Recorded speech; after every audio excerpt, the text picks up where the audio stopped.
सबसे पहले मेरे साथ कहिए, भगवान जागेश्वर नाथ जी की, नौलेश्वर महादेव जी की। और आज वाल्मीकि जी की जयंती है, उनको भी बहुत बहुत नमन। ये महारानी दुर्गावती जी की धरती है। राजा नल और रानी दमयंती की कहानी भी यहीं पे, इसी धरती की एक कहानी है, विश्व प्रसिद्ध है। यहाँ से बहुत वीरों ने 1857 से लेकर आज़ादी की लड़ाई तक, देश की आज़ादी तक, इस देश के लिए बलिदान दिए, इस देश के लिए लड़े। आप सब जानते नहीं होंगे, लेकिन मैं पिछले 3-4 सालों से मैंने यूपी में काम किया और बुंदेलखंड के कुछ इलाके जो यूपी में हैं, उनका मैंने काफ़ी दौरा किया है और काफ़ी मैं लोगों से मिली हूँ, मैंने बातचीत की है। जैसे कमलनाथ जी ने कहा, एक समय में कांग्रेस ने एक बड़ा पैकेज दिया था बुंदेलखंड के लिए। आज परिस्थितियां कुछ अलग हैं, चुनाव का समय है। आपको आदत होगी कि जो भी नेता आता है, जिस पार्टी का होता है, उस पार्टी के बारे में बात करता है और दूसरी पार्टी की आलोचना करता है। तो कभी कभी मुझे लगता है कि जो वो कह रहे हैं, जो हम कह रहे हैं, हम कहते हैं कि वो भ्रष्ट है, वो कहते हैं हम भ्रष्ट हैं, हम कहते हैं उन्होंने कुछ नहीं कहा, वो करा, वो कहते हैं कि हमने कुछ नहीं करा। और इस तू मैं के बीच आपको ये निर्णय लेना होता है कि आप किसका समर्थन करेंगे। और ये तू मैं कभी कभी दोनों तरफ से एक ही जैसे लगने लगती है। तो मैं थोड़ा सा हट के आज आपसे कुछ बातें करना चाहती हूँ। मैं आपसे पूछना चाहती हूँ, आवाज नहीं आ रही, उधर जाऊं, उस तरफ आ रही है, देखिए अब आ रही है, अब आई, आ गई।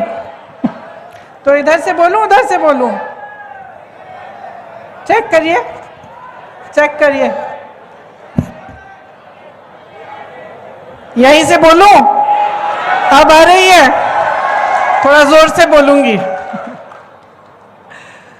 तो मैं कह रही थी, मैं कुछ हट के कुछ बातें करना चाहती हूं।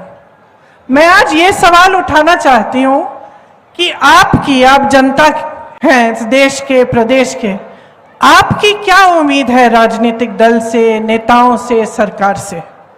देखिए, एक जमाना था जब बड़े बड़े महापुरुष थे, जब हमारी उम्मीदें भी जो उनसे थी बहुत ऊंची थी। एक सादगी का जीवन, सभ्यता, एक दूसरे की विचारधारा के खिलाफ भी हो तो एक दूसरे से जब मिलते तो हम ये उम्मीद रखते थे कि आदर पूर्वक बात करेंगे, एक दूसरे के प्रति अच्छा व्यवहार रहेगा। हम ये उम्मीद रखते थे कि हमारा नेता, उसका जीवन थोड़ा सादगी का जीवन होगा, देश सेवा में, प्रदेश की सेवा में, और करुणा भरा उसका जीवन होगा, उसका चरित्र होगा। लेकिन जैसे जैसे समय आगे बढ़ता चला गया तो हमारी उम्मीदें घटती चली गई। और आज जब मैं जनता से पूछती हूं कि आपकी क्या उम्मीद है सरकार से, नेता से, तो लगभग एक ही जवाब आता है कि देखिए, हमारा जीवन मुश्किल का जीवन है, मुश्किलों से भरा हुआ है, संघर्ष से भरा हुआ है। तो हम जो न्यूनतम हमारी उम्मीद है अपने नेताओं से, अपनी जो राजनीतिक दल हैं, सरकारों से, कि इस संघर्ष के जीवन में हमारी थोड़ी बहुत सहायता हो जाए, हमें आगे बढ़ाएं। ये जो सड़कें हैं, पानी है, बिजली है, ये बन जाए, हमें बिजली मिल जाए, महंगाई से थोड़ी राहत मिल जाए, रोजगार मिल जाए, हमारा भविष्य बन जाए। बाकी आप सब रात दिन मेहनत करते हैं, कोई खेती में करता है, कोई रोजगार करता है। यहाँ से पलायन बहुत है, लोग दूर दूर जाते हैं रोजगार ढूंढने के लिए।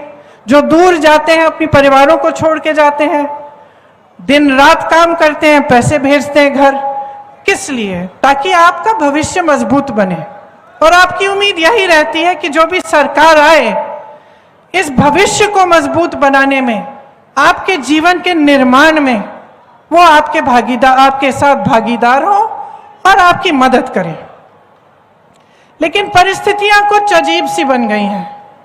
हम रोजगार की बातें करते हैं, यहाँ पलायन बहुत है। अब पलायन कब होता है?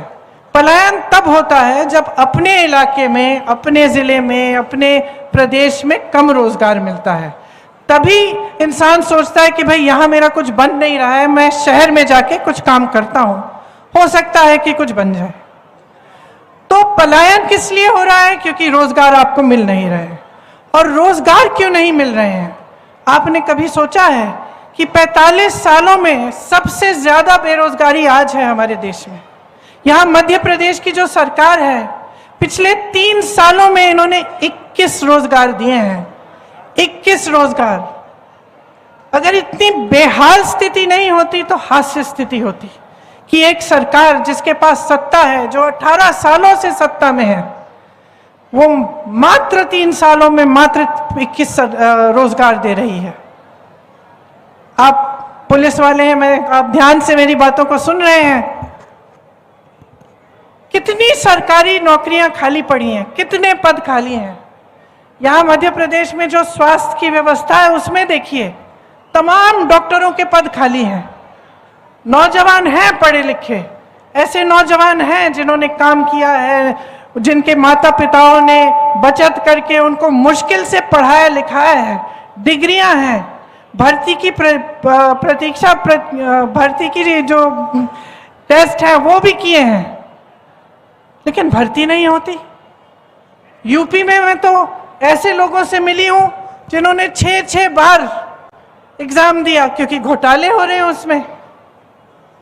तो एक तरफ से भर्ती भी नहीं होती, पद खाली हैं, उनको भरा नहीं जाता। जो रोजगार बनाने के माध्यम थे उनके बारे में आप थोड़ा सा सोचिए। रोजगार बनते कहाँ से थे? एक तो बड़ी बड़ी जो सरकारी पीएसयू होते थे, बीएचईएल, एचएएल, इस तरह के जो पीएसयू थे, इनसे बहुत रोजगार बनते थे और सब चाहते भी थे कि सरकारी किसी बड़ी संस्थानों में ही हमारी नौकरी हो जाए तो हमें सुरक्षित पूरा जीवन हम सुरक्षित रहेंगे, पेंशन भी अच्छा मिलेगा। आज स्थिति क्या है? जितने पीएसयू थे, जितनी बड़ी बड़ी जो देश की संपत्ति थी, वो अपने बड़े बड़े उद्योगपति मित्रों को सौंप दिए हैं कौड़ियों के दाम पे। तो रोजगार कैसे बनेंगे? उनमें से नहीं बन सकते।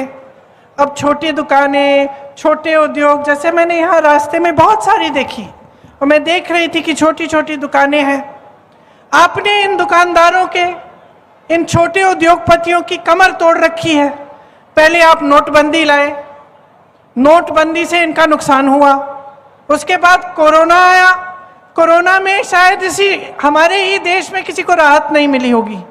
बाकी देशों में दुकानदारों को, छोटे बिजनेसों को खास राहत मिली थी कोरोना के समय, यहाँ नहीं दी गई। ठीक है, उसके बाद क्या किया इन्होंने? जीएसटी लाए। जीएसटी से और भी मुश्किलें बढ़ गई। तो जो छोटे उद्योग थे वो लगभग बंद होने के कगार पे आ गए और जो बड़े बड़े उद्योगपति हैं उनके हजारों करोड़ लोन माफ हो रहे हैं, उनके उद्योग बड़े होते चले जा रहे हैं, उनको देश की संपत्ति सौंपी जा रही है, तो वहां से भी रोजगार नहीं आने वाले। तीसरी जगह जहां से रोजगार आते थे, खेती किसानी से और ग्रामीण रोजगार से। मनरेगा को इन्होंने कमजोर बनाया, किसानों की कमर तोड़ी, हर जगह हर तरफ से महंगाई, पेट्रोल, डीजल, खाद, कुछ भी हो, किसानों को कोई राहत नहीं मिली, बल्कि इस तरह के कानून ला रहे थे जिससे आपके जो हक हैं वो और भी कम हुए। आप ही के संघर्ष थे, किसानों का जो बड़ा संघर्ष था उसकी भी कोई सुनवाई नहीं रही। तो रोजगार के जो माध्यम थे वो लगभग बंद हो गए। इसके साथ साथ महंगाई बढ़ती चली जा रही है। आपके जीवन में संघर्ष है, किस लिए है? अपने बच्चों का भविष्य बनाते हैं आप, बचत करने की कोशिश करते हैं। आज हर चीज पे जीएसटी, बच्चों की किताबें खरीदने जाएंगे, जीएसटी महंगी हो गई, यूनिफॉर्म खरीदना है महंगा हो गया, इलाज कराना है किसी का महंगा है, 10 बार सोचना पड़ता है कि अस्पताल ले जाएं, अस्पताल में पता नहीं डॉक्टर मिलेगा कि नहीं। अगर घर में कुछ नुकसान हुआ है, कुछ टूट गया है, उसकी मरम्मत करवाने के लिए सीमेंट पे जीएसटी, रोडी पे जीएसटी, बालू भी महंगी। तो आप आगे बढ़ कैसे पाएंगे? एक तरफ बेरोजगारी, दूसरी तरफ महंगाई। मैंने आपकी बात की, आप सुन रहे हैं। सरकारी जितने भी अधिकारी हैं, जिसकी भी सरकारी नौकरी है, एक ही मांग है आपकी आज, एक ही मांग है कि हमारी पुरानी पेंशन दे दो, है कि नहीं? और क्यों है ये मांग? क्योंकि जो नौकरी आपने वफादारी से 20 सालों के लिए की, एक तरह से वो भी तो देश सेवा है। आपने देश के लिए सेवा की, आपने नौकरी की, तो क्या ये आपका हक नहीं बनता कि आप बाद में सुरक्षित रहें? तो यही आपकी मांग है कि हमें पुरानी पेंशन स्कीम दिलवा दीजिए। और जवाब क्या मिलता है? ऐसे नेता हैं, ऐसी सरकार है जिससे आपको जवाब मिलता है कि इसके लिए पैसे नहीं हैं। अगर पैसे नहीं हैं तो जो बड़े बड़े उद्योगपति हैं, अडानी जी जैसे, उनके कर्ज माफ करने के लिए पैसे कहां से आते हैं?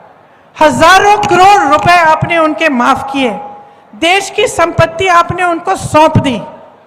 आप खुद 8,000 करोड़ के एक हवाई जहाज में घूम रहे हैं। अच्छा खासा संसद भवन था, उसके सुंदरीकरण में आप 20,000 करोड़ डालने के लिए तैयार हैं। एक बड़ा हॉल बनाया आपने दिल्ली में, 27,000 करोड़ उसमें आप खर्च रहे हैं। और फिर आप कहते हैं कि आपके पास पेंशन के लिए पैसे नहीं है। आप कहते हैं कि किसानों के पास उनके कर्ज माफ करने के लिए पैसे नहीं है। तो जनता का विश्वास कैसे होगा आप में? बड़े बड़े इवेंट होते हैं, मीडिया रोज रोज आपको बताती है कि कितना काम हो रहा है, क्या नहीं हो रहा है देश में, लेकिन क्या आप अपने जीवन में इस काम को देख रहे हैं? आपका जीवन कैसा है? मैं आपसे पूछना चाहती हूं, इतने सालों से भाजपा की सरकार आपके प्रदेश में है, क्या आपके जीवन में तरक्की हुई है? बताइए, तरक्की हुई है? आपको रोजगार मिले हैं? महंगाई घटी है? तो आपके लिए क्या कर रही है सरकार? आपने तो पहले अपनी उम्मीद गिरा दी। आप तो कह रहे हैं कि भैया हमें न्यूनतम उम्मीद है कि हमारे संघर्ष में मदद कर लो। इतना भी नहीं हो रहा है आज आपके लिए, इतना भी नहीं हो रहा है। जो देश और प्रदेश में सरकार चल रही है वो बड़े बड़े उद्योगपतियों के लिए चल रही है, उसमें मिडिल क्लास, गरीबों के लिए, किसानों के लिए कुछ नहीं है। और जब हम ये चीजें उठाते हैं, जैसे जब हम आरक्षण की बात करते हैं, अब ओबीसी, एससी, एसटी के आरक्षण की बात हम करते हैं, या हम कहते हैं कि चलो जातिगत जनगणना कर लो, इसका मतलब क्या है? जातिगत जनगणना का मतलब है कि गिनती कर लो। हम जानना चाहते हैं कि देश में ओबीसी वर्ग के कितने लोग हैं, देश में एससी वर्ग के कितने लोग हैं, एसटी के कितने लोग हैं। क्योंकि अगर सरकार जानेगी नहीं तो सही तरह से न्याय कैसे दे पाएगी?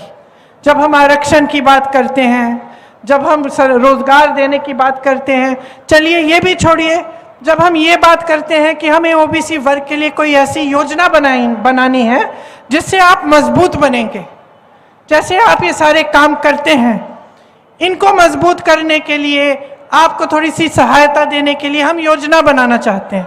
तो अगर हमें यही नहीं मालूम कि कितने लोग हैं किस वर्ग के, तो हम ये योजनाएं कैसे बनाएंगे? तो हम कह रहे हैं कि जातिगत जनगणना करो।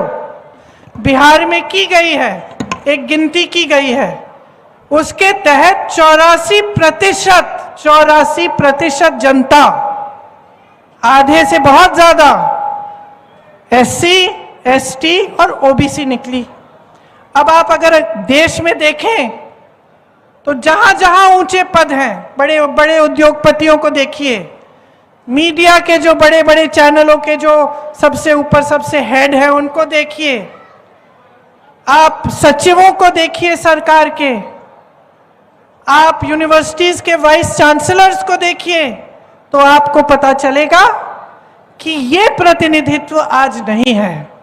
84% अगर ये ओबीसी, एससी, एसटी वर्ग के लोग हैं, लेकिन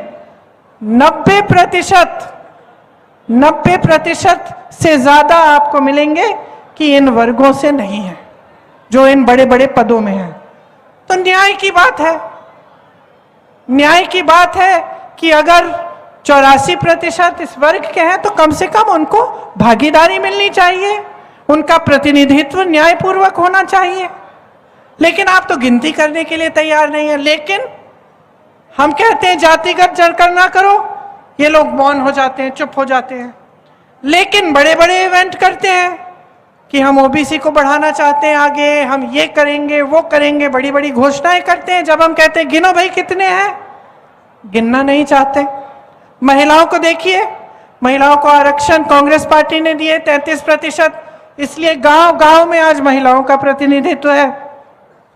बहनें बैठी हैं, सबसे ज्यादा बोझ उठाती हैं समाज का। आप काम करती हो, नौकरियां भी करती हो, खेती भी करती हो, घर आकर पूरा घर संभालती हो, अपने परिवारों की परवरिश करती हो, सबसे ज्यादा बोझ आपके कंधों पर है। लेकिन आपको पहचानने वाला कोई नहीं है। आपको प्रतिनिधित्व दिया गया राजनीति में ताकि आप सक्षम बन सकें।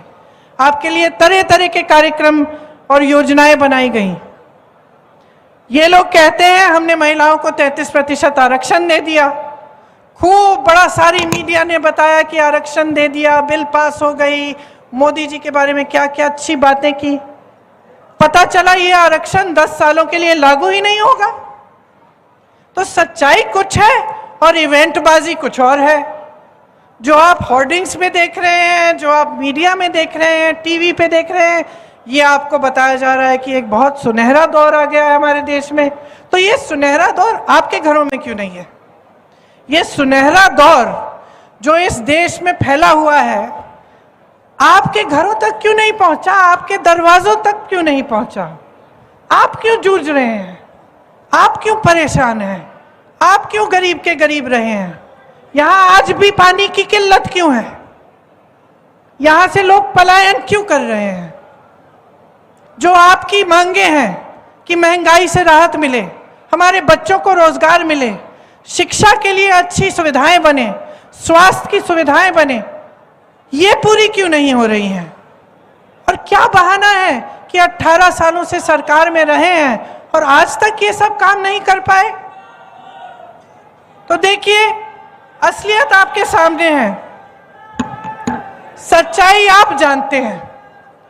महंगाई है, बेरोजगारी है, मुश्किलों से भरा जीवन है। फिर भी नेता आते हैं, आपके सामने क्या बातें करते हैं? एक तो चुनाव के पहले सारी घोषणाएं, अब वो घोषणाएं पूरी हुई हैं कि नहीं हुई हैं? जो पिछले चुनाव में घोषणाएं की थी वो पूरी की हैं इन्होंने कि नहीं? बताइए।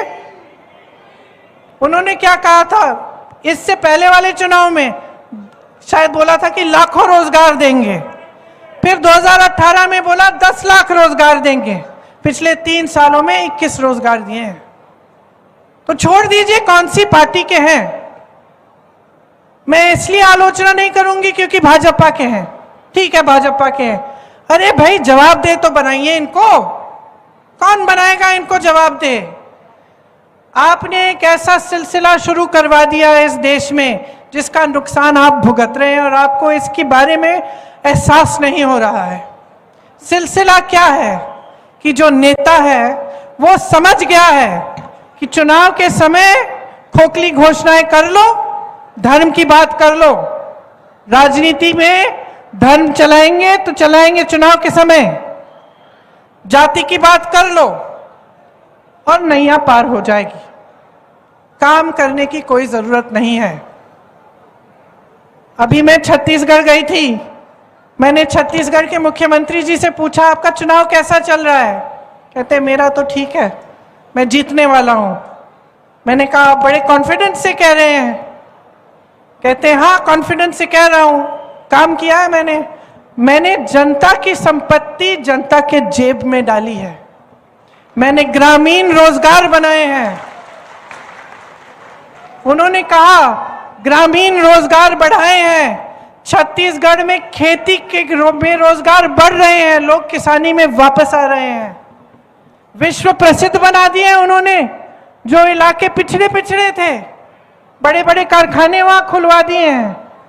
रोजगार में सबसे पहले, कर्ज माफी में सबसे पहले, क्योंकि कांग्रेस की सरकार ऐसी सरकार बनी जिसके हित में आप थे, जनता थी, और आज भी है। तो ये एक राजनीति है जिसमें मुख्यमंत्री दावे से कह सकता है मैं चुनाव जीतूंगा क्योंकि मैंने काम किया है, जनता के पैसे वापस जनता को दिए हैं। और एक राजनीति ये है जो शर्मिंदा होकर आपके सामने आती है, काम की बात नहीं कर सकते। काम की बात नहीं कर सकते इसीलिए धर्म की बात करते हैं, क्योंकि सोचते हैं कि धर्म की बात उठाएंगे, आपके जज्बात उनके साथ जुड़ जाएंगे और वोट मिल जाएगा।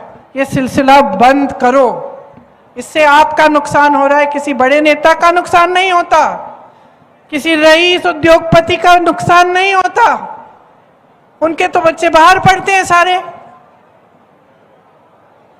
उनको तो शिक्षा संस्थानों की जरूरत ही नहीं है, यहां सरकार बना ही नहीं रही है, उनको तो कभी भी रोजगार मिल जाएंगे।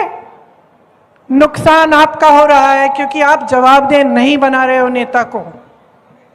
मैंने एक भाषण में यही शायद मध्य प्रदेश में किस्सा बताया कि मैं पिताजी के साथ अमेठी गई थी जब वो प्रधानमंत्री थे, और ऐसी डांट खाई उन्होंने गांव में कि हमने आपसे कहा था ये सड़क बनाओ, आज तक अभी तक बनी नहीं है, बनवा के दिखाओ फिर आओ वापस राजू भैया। प्यार करते थे बहुत उनसे, लेकिन जवाबदेही थी उनकी। जनता जागरूक थी, जनता कहती थी हमारा काम करो, नहीं तो प्यार देंगे, वोट नहीं देंगे हम। समझे आप? और आज इसका विपरीत सिलसिला चल रहा है। आज ये नौबत आ गई है कि कांग्रेस की सरकारें प्रदेशों में महंगाई राहत कैंप लगवा रही हैं, क्योंकि केंद्र की सरकार ने इतनी महंगाई बढ़ा दी है। तो जब तक आप जागरूक नहीं बनेंगे और आप सवाल नहीं उठाएंगे और नेता को यह एहसास नहीं होगा कि अगर आपका काम नहीं कर रहा है वो फिर से मंच पे नहीं लाओगे उसको, आप अपना वोट नहीं दोगे, तो कैसे बदलेगा ये देश? तो ठीक है, फिर पलायन करते रहिए। बीमार पड़ेंगे तो प्राइवेट में इलाज कराइए किसी से लोन लेके, रोजगार आपको मिलेंगे नहीं। तो अगर आप अपनी परिस्थिति को ऐसा ही चाहते हैं तो ठीक है, इस राजनीति को चलने दीजिए, चल जाएगी, लंबे दौर तक चल जाएगी।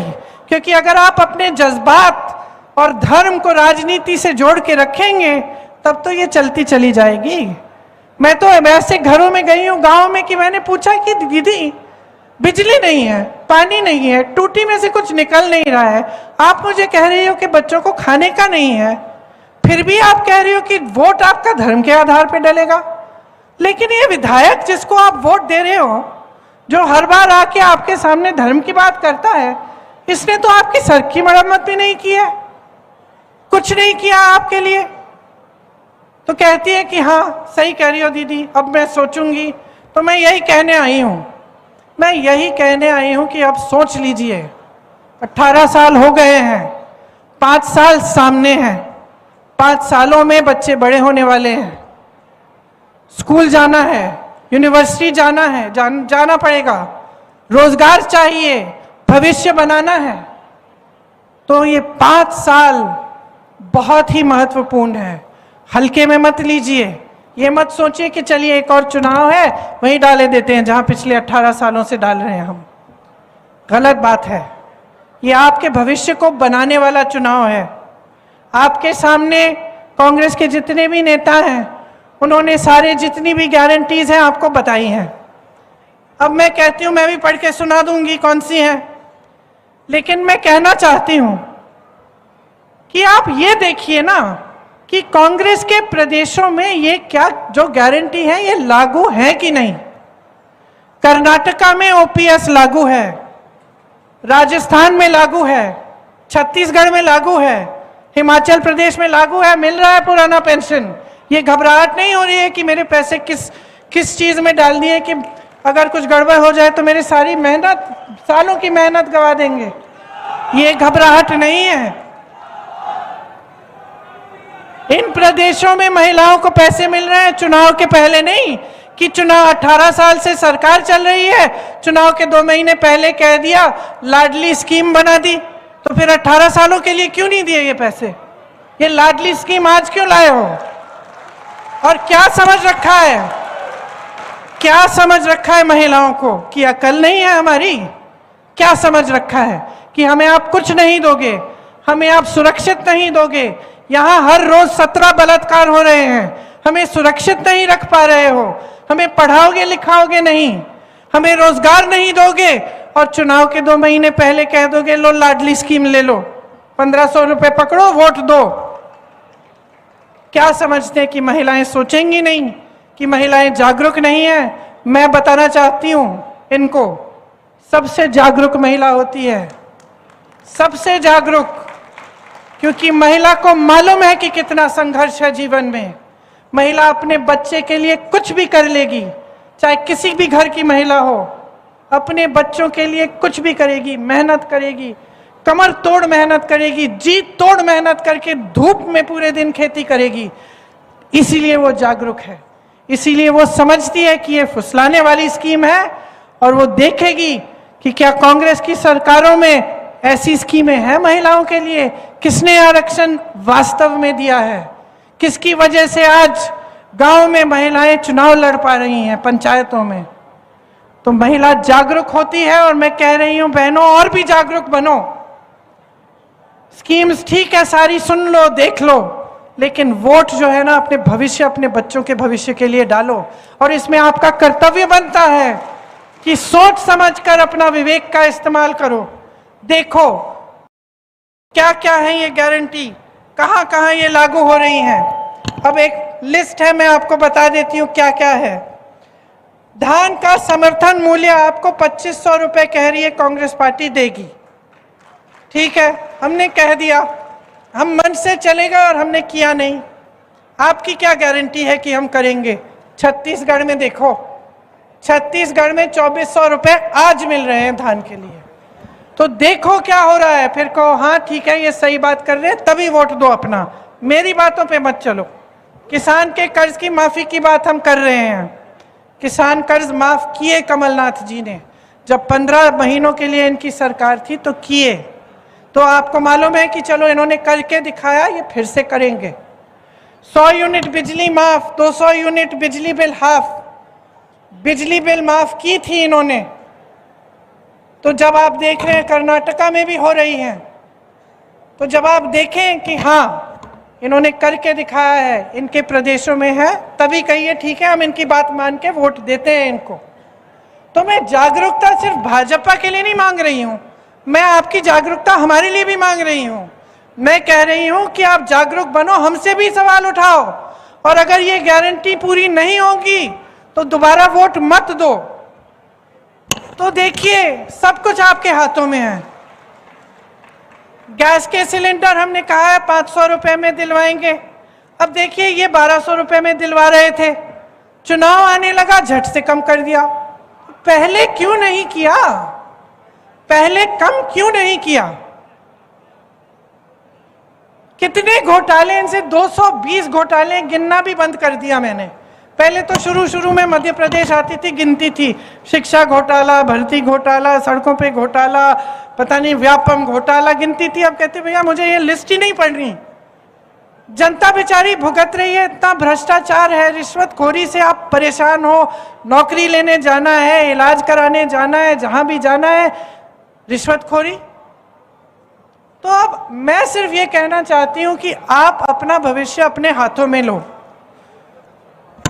आजादी की जो लड़ाई थी, इतने महापुरुष शहीद हुए, आपके लिए लड़े, किस लिए? ताकि आपकी शक्ति आपके हाथों में मिले। वरना अंग्रेजी शासन और अब के शासन में क्या फर्क होता? फर्क तो ये है ना कि ये लोकतंत्र है, फर्क तो ये है कि आप शिकायत कर सकते हैं, आप नाराज होते हैं तो आप सरकार बदल सकते हैं। फर्क तो ये है कि आप अपने हाथों में अपनी शक्ति और अपनी जिम्मेदारी ले सकते हैं।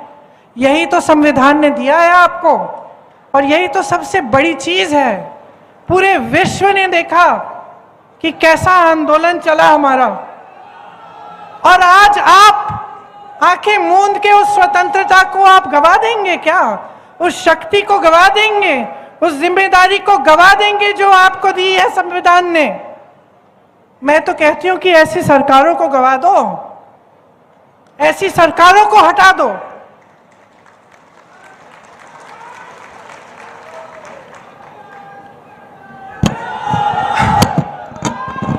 आप अपने भविष्य के लिए नहीं लड़ेंगे तो कोई नहीं लड़ पाएगा आपके लिए। आज हम चीखते हैं, चिल्लाते हैं, जहां जहां जाते हैं हर मंच पर हम कहते हैं कि जागरूक बनो, जागरूक बनो। हम लड़ रहे हैं आपके लिए, हम लड़ रहे हैं संविधान के लिए, हम लड़ रहे हैं भ्रष्टाचार के खिलाफ, हम लड़ रहे हैं। रोज कह रहे हैं कि इन बड़े बड़े उद्योगपतियों को सारी संपत्ति सौंप रहे हो, जनता को उसके पैसे वापस करो, जनता को, देश को अपनी संपत्ति वापस करो। लेकिन जब तक आप नहीं जागेंगे, जब तक आप लड़ना नहीं सीखेंगे, जब तक आप सवाल नहीं उठाना सीखेंगे, तब तक कुछ नहीं बदल पाएगा बहनों और भाइयों। तो मेरी बातें ध्यान से सुन रहे हो, सोचो इनके बारे में। घर जाओगे, दुकान चलाते हो तो सोचो क्या मुश्किलें बढ़ी कि कम हुई? खेती में जाते हो, सोचो मुश्किलें बढ़ी कि कम हुई? रोजगार ढूंढने निकलते हो तो सोचो पहले ग्रामीण रोजगार मिलता था, पहले रोजगार के मौके थे कि नहीं? पीएसयू होता तो आपको नौकरी मिलती कि नहीं? और सोचो और अपने विवेक पर, अपने अनुभव के आधार पर अपना वोट डालो।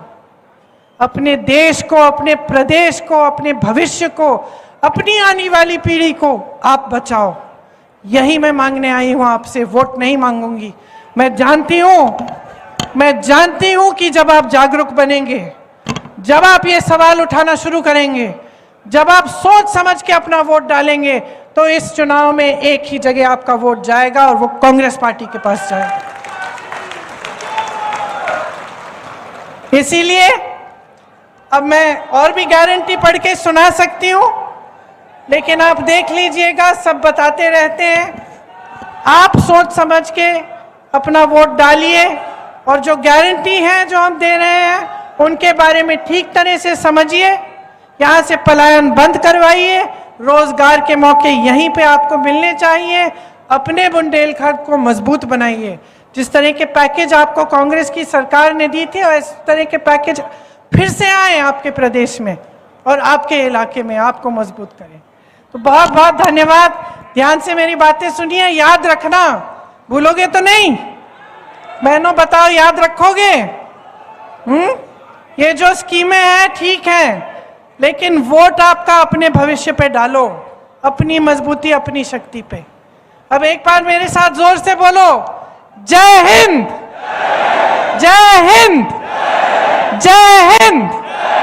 धन्यवाद। धन्यवाद मैडम। आज दमोह की आम जनता ने कांग्रेस के चारों उम्मीदवार को जिताने का मन बना लिया है और मैं